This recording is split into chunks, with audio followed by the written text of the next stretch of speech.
The Senate is important. One Nation in Victoria are looking to win the 6th seat via a man called Warren Pickering. Now, these are the sorts of people I think we need in the parliament. Warren Pickering has worked in the construction industry. In his late 20s, he wanted to contribute to his country. He joined the Australian Army as a combat engineer. 7 years of full-time service, multiple foreign operations and engagements, domestic deployments as a trainer instructor of foreign security forces.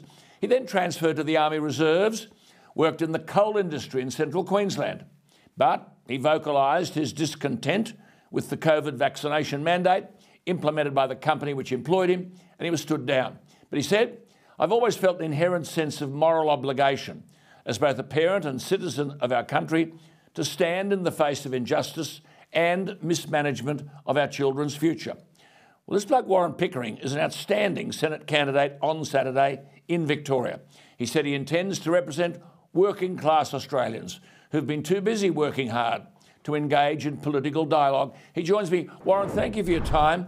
Congratulations, you're a great candidate. You say Australians find themselves drastically underrepresented in all areas of government. What do you mean by that?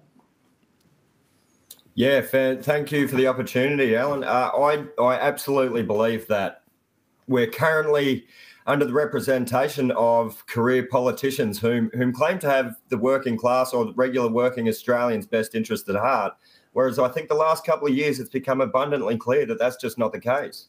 You're absolutely right about that. Too many people in suits and too many lawyers. You said you joined One Nation because, quote, it's always been the flag bearer for the Australian working class. Amplify that point, Warren. So I'll amplify that by specifically referring to Senator Hanson herself and her views.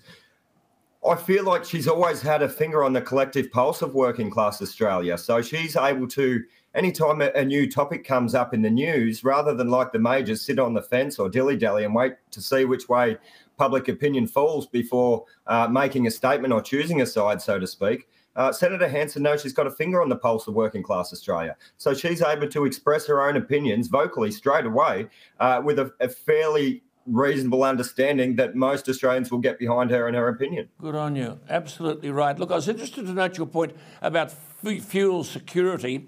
Do we have fuel security? We're meant to have a minimum 90 days.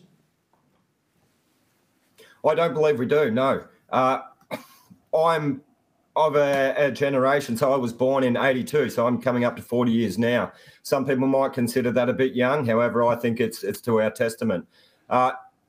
I believe in the 80s, when we used to see a lot of refining still occurring in and around Melbourne, as I was a kid driving over the Westgate Bridge and things like that, we need to go back to that. I believe that's the only way to realistically have that fuel security.